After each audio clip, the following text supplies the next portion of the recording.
Hi, I'm Mimi. I'm Emily. And we're killing time.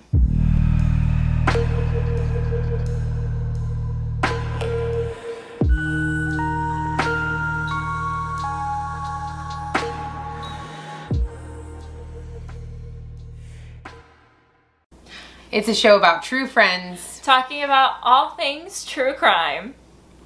Guys, we are back for Hi. season 2. Yeah, that's totally what it is.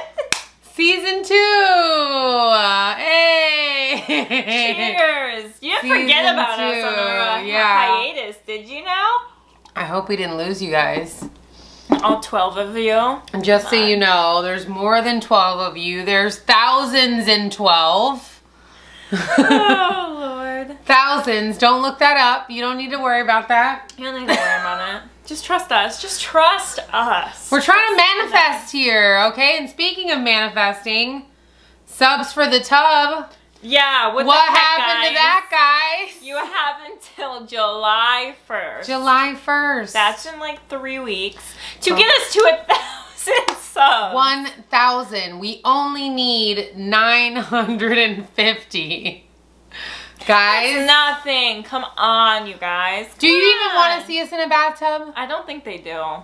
You don't even know if I take a bath. And you were about to find out. And now that might be the only bath I get. You'll never know. She really needed this bath, you guys. Anyway, so our murder tea that we have going on today. Lord have mercy. Lori Lord Vallow. have mercy, de Latter-day Saints. Lori Vallow. Oh, yeah. I was like, why do you gotta bring Mormons into this? Oh, yeah. Lori Vallow. Oh, yeah.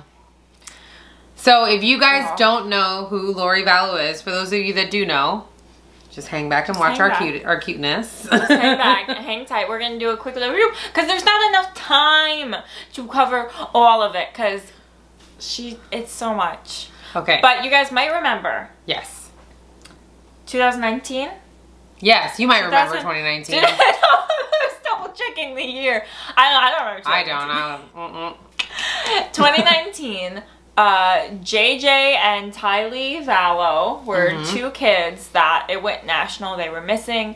No idea where they were. Daybell was 16 years old and JJ was 7. So they were missing over a month, and then after that it became national news. Like, it was huge. Like, Dateline did something on it. The mom was never looking. Like, the mom was never looking for the kids. It was like, so it was like a friend or like no, it was the grandparents of JJ, the boy, his grandparents. Right, who were like, where are the kids? And the mom, Lori, was like, oh, they're at a friend's, and the friend was like, no, they're not. So Lori grew up in the Mormon faith.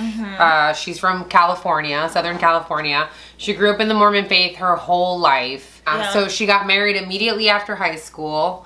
That didn't work out. So like she got married to husband number 2.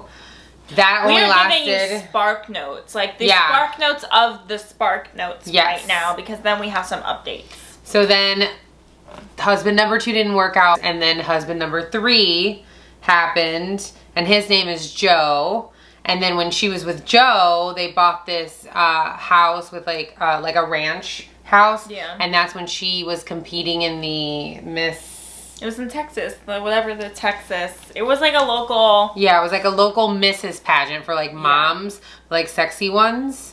And so she. It was a MILF contest. Yeah. Basically. She had like a 6-pack. I mean, she looked good, right? But remember that interview when they were like, oh my God, yeah, she was like. So, you know, in beauty pageants, they always give you like a question, you know, and you have to answer it like elegantly. Like world peace, I love it. They go, what makes you tick? And she goes, well, I want to be a good worker and a good mom and a good wife, and doing all those things together isn't easy. So, some might say, I'm a ticking time bomb.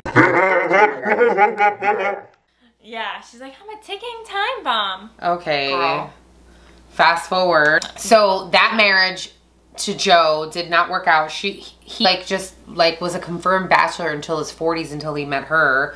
They got married because she loves to get married. This is husband number 3.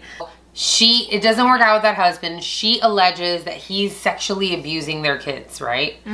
And So they're getting a divorce, and there are witnesses that say he did physically hit the kids. Right. But none of the like caseworkers. Yeah, they think that he didn't they all could not come to that conclusion. They believe that they're being... Which is weird in and of itself, because the kids, like, told them exactly what happened. And to this day, the caseworkers are like, I think they believe it happened.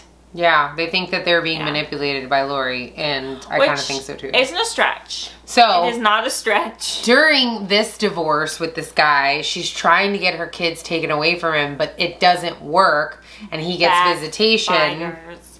And she starts hanging out with a Mormon group. So she's recorded talking about how she would have killed him. Like, she wanted to kill him, and then, like, God in the scriptures wrote that it was okay to kill him if he came at her a few times sideways, which is crazy, but somebody recorded that and saved it. I guess they must have known that they might need it later. He suddenly dies of a heart attack. No autopsy was done. They just went through his health records, and then she took his insurance money, right? So then she marries Charles Vallow, husband number 4. They are together, and from all accounts, everybody loves him. They're married. Lori and Charles are married for 14 years, right? 14 years.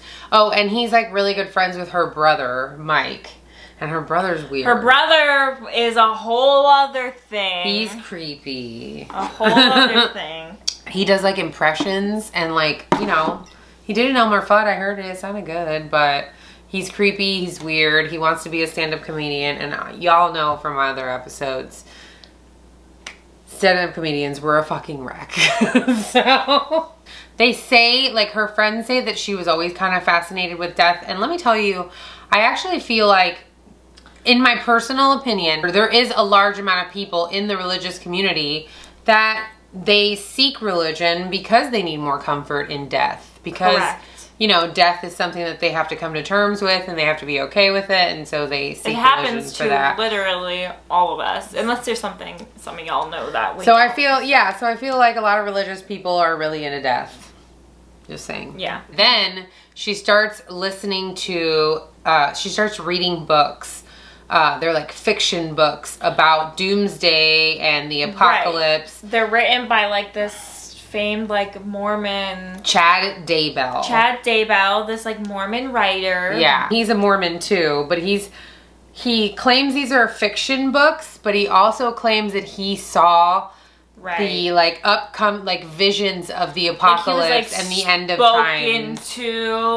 Yeah, and he believes that he's like lived all these different lives and had all these different wives, and they've been married a few times in their past lives. Right. So when Which is weird. They've had other wives. It wasn't both of them every time in the past lives, but a few times in the past lives they were married. Actually, 7 times. 7 times. He's had 31 lives. And according to him, Lori has 21 lives, but they were married 7 of those times. So not every time. How romantic. It didn't work out every time. So I don't know. But they meet, and she starts hanging out with another lady named Melanie Gibb also, and they become like soul sisters. And they're part of this group that like all reads Chad Daybell's books. And her and her friend Melanie, they have a podcast called Fueled by Fire. It's a religious podcast about the end of days. So, you know, and I can't even hate, because like, even though they're like lame and like housewives and like, you know, doing a show, like they're basically doing what we're doing right now. So I think their show's cool. So her friend is like a little bit creepy. I don't know if have you seen any Melanie Gibb stuff? I did. She's creepy as hell. In some interviews, I totally got the creepy vibe, but then in other interviews, I got like a really warm vibe. Like it was like a really straight. Mimi's like, no. in the interviews where she explains that she finally understood how crazy Lori was, is when I got a little more of a like I kind of felt like in her face she's kind of like, oh shit, maybe we're crazy. I think Melanie was just as creepy as they were, but then she didn't realize that they were serious. Yeah, maybe it was all I think she was like, yeah, wouldn't it be great if someone murdered them? It would be so cool. Oh shit, how'd they die? That's weird. That's suspicious. Yeah, what's up with that? And then they were like, when they were looking for JJ and she was like, oh, he's with my friend. They went to go see Frozen. Then she was like, oh, you're bringing me into this? Yeah. Yeah, so that's the friend who, when JJ and Tylee were missing, who Lori said, oh yeah, they're with this friend, Melanie. And, you know, she called Melanie before and she's like, hey, the police are about to call you. Just say that the kids are with them. Yeah, they're great, by the way. And Melanie was like, well, where are they? Where I don't feel comfortable doing this. And Lori, like, that was like, are you kidding me? Yeah. Are you really even asking me where my kids are? Yeah, that's what everyone's asking.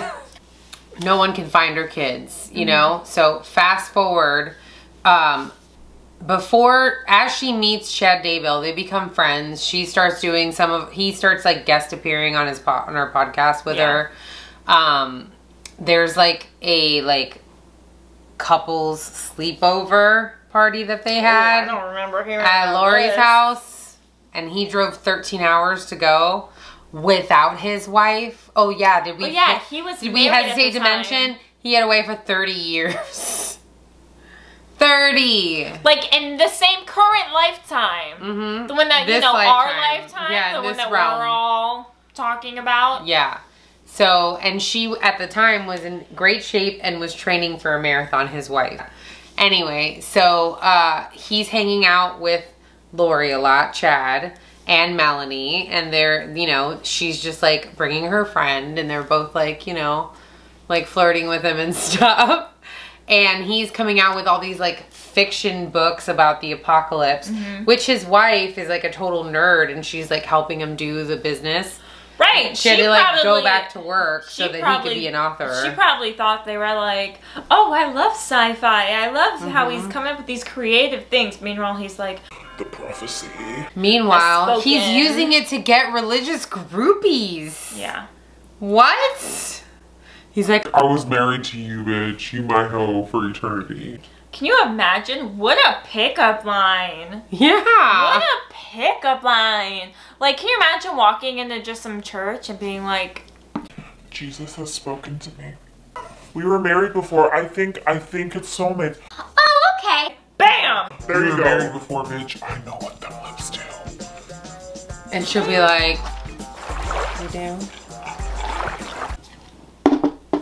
You're like, do you know?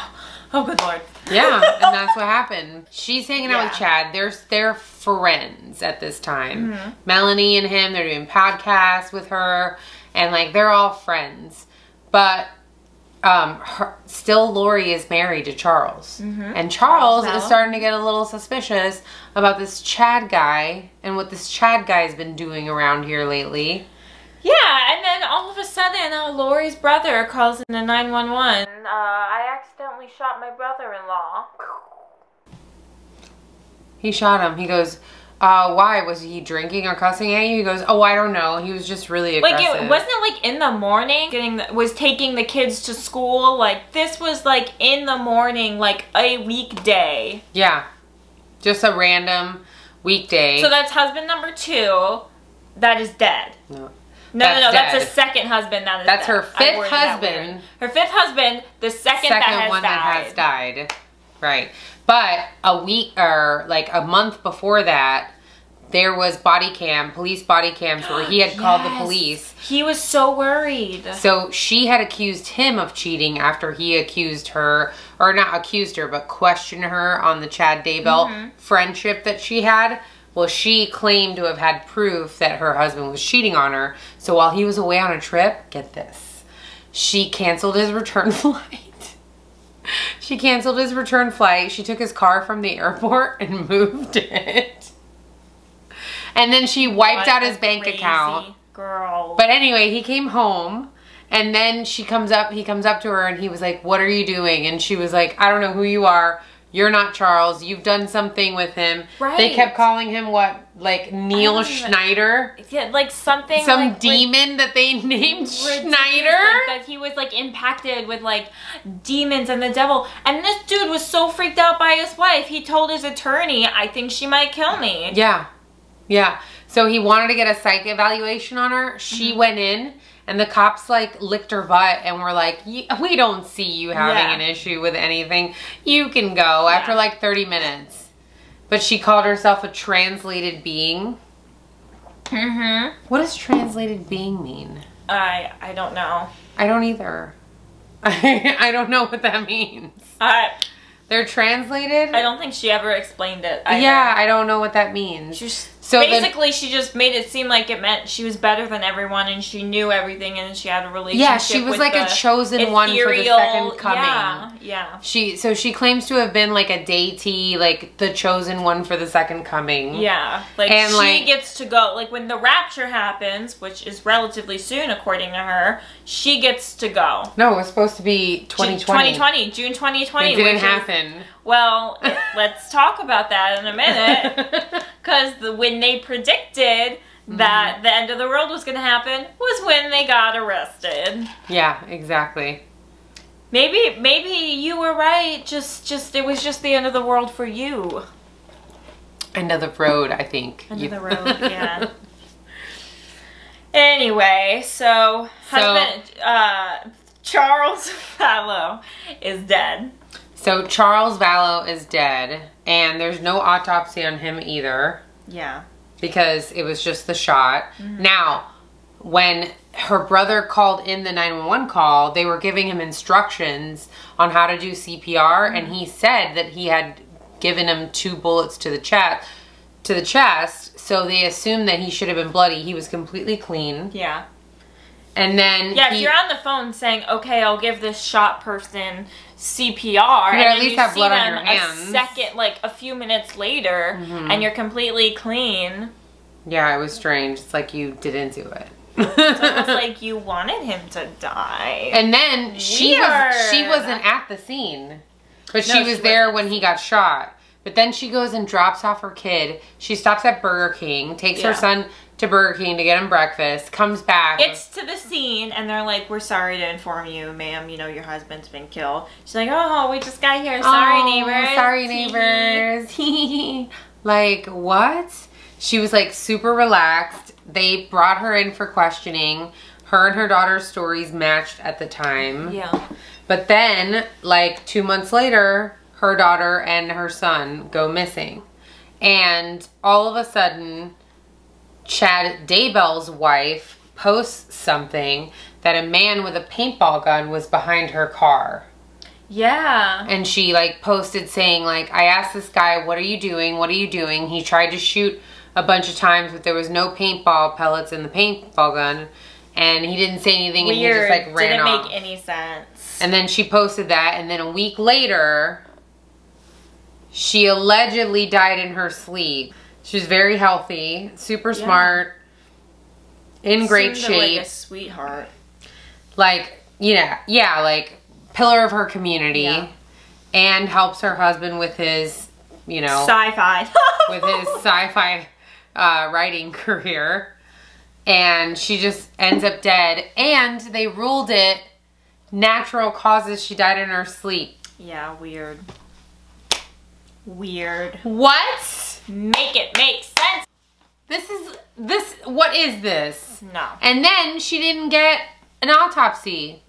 But then later on, the cops didn't tell anybody, but they like found out later. They were like, something's up here. They exhumed her body. Yeah. And we haven't gotten those results yet. Yeah, we haven't gotten those results. So Lori and Chad are now just in Hawaii. Both partners dead. Kids are missing. They're just living their best lives in Hawaii. Right. And they decided to get married. They didn't tell anybody that they were getting married. But 2 weeks before Chad's wife was dead of natural causes. Wink, wink. Lori bought on Amazon some wedding rings, and they were in the Chad Daybell Lori wedding photos. 2 weeks before. Before she died. And they were happily married at this point. Ridiculous. Okay. Okay. So now we have 2 dead husbands. We have a dead wife. We have 2 kids that are missing. Did the brother die yet? Doesn't her brother die? He did. He just randomly dropped dead out of nowhere. And so the brother who killed the husband died. Yep. What? I think there's some serial killing going on. I think there's some major serial killing going on. I do too.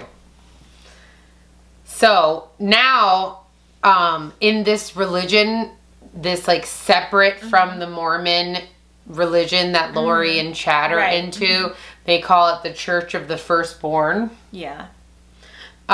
They refer to people who have been taken over by the devil or whatever, zombies. Zombies.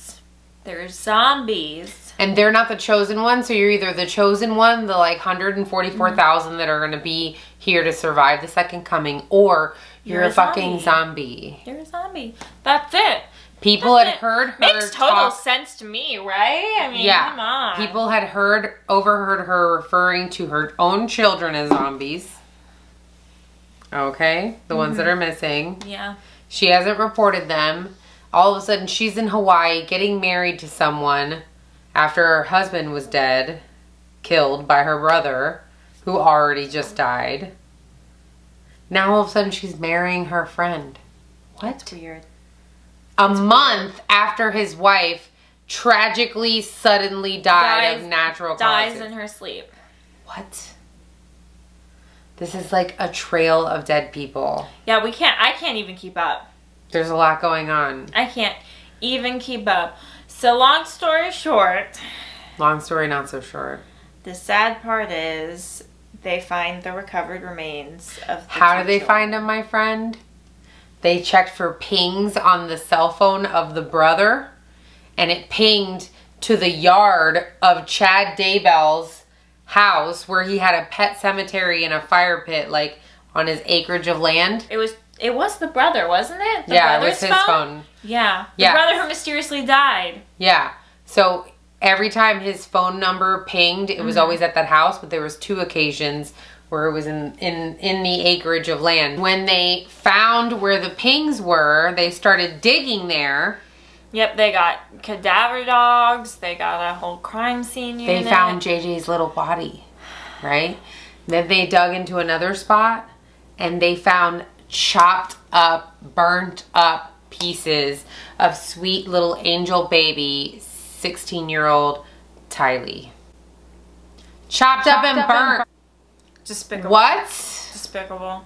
It makes me so angry. Chad told his former in-laws of his wife who passed away that Lori didn't have kids, that they were empty nesters. Yes. This is before they found the kids. Right. Once they found out that they got married, she said, yeah, you know, because they didn't tell anyone about the wedding. So once the in-laws found out about the wedding, you know, he was like, oh, you know what? We're empty nesters. She doesn't have any kids. And let me tell you, so they didn't have any murder charges on them at the time. They just had child neglect ones. They got, child neglect and tampering with evidence. They were charged. They were booked. They couldn't pin them to the murders. Right. So then they finally just now recently, like what, last week? A week, which is funny because we were going to cover this and then the news came out. Right. So we had to wait and see how it unfolded. Yeah. For season 2. Season 2, clearly. So it came out that they were charging them with murder, and we were like, yay! Finally, because we all know that this is what happened. And guess what? We just had to wait for the logistics to fall into place. But then...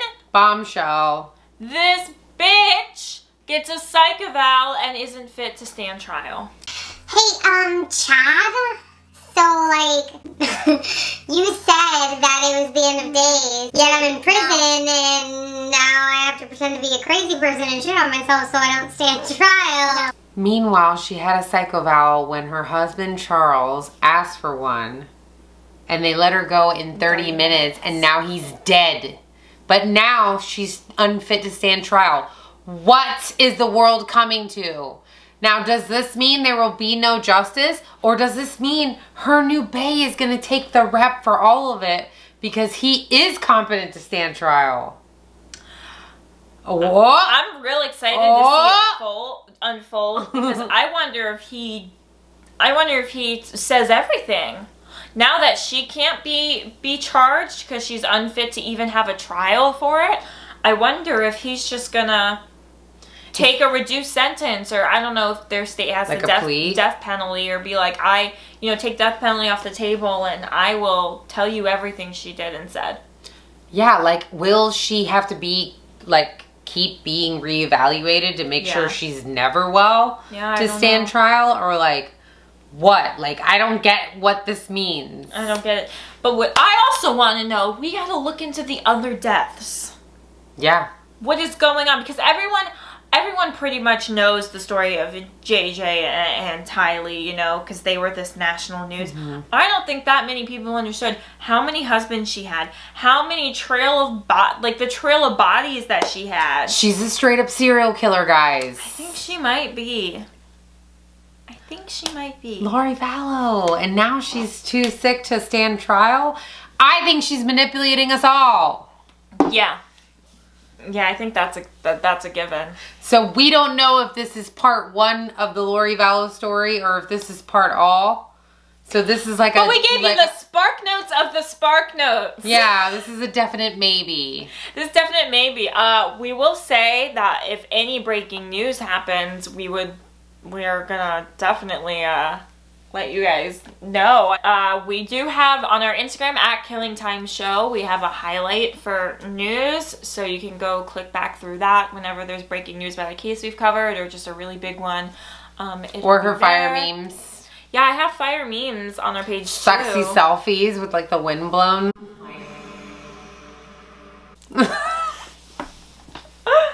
Oh man, I missed this so much. Yeah, we're back. Another season. We're back. We're coming back. We've got so much stuff coming for you guys. No. Yeah, we're really excited. And just to say, fuck you, Lori Vallow and Chad Daybell. Lori, I'm on to you. We're on to you. We're good. I got your number. We're going to make sure everyone knows what you did to those poor children and your ex-husbands and potentially your brother and potentially your husband's ex-wife. And then that's our show for tonight. Follow us at Killing Time Show on Instagram, Twitter, Facebook. Tell your friends to subscribe to us so we can do a subs in the tub. You have like 3 weeks left. 3 weeks left. By July 1st, if we have 1,000 subscribers, 1,000 subscribers, we are going to lay down in a tub full of water and do an episode. If we get 1,000 subscribers. Please comment any information you have. My titties float in the water, just so you know. You just said that. That is a straight up fact. I can prove it. If you give me 1,000 subs, come on, like. This is why we work. Because I'd be too business and she'd be too fun. It's like the perfect balance. Yeah. But seriously, if we said anything that you have more information on and you're like, hey, here's the source, I don't think that's correct, just tell us. Yeah. We're just here for entertainment. Email us at rideordiegirls@gmail.com. Ride or die, like writer. It's a pun, get it? Because we write jokes. Because we're writers. Or we diers. Anyway, that's our show. I'm Mimi. I'm Emily. Thanks for killing time with us. Woo!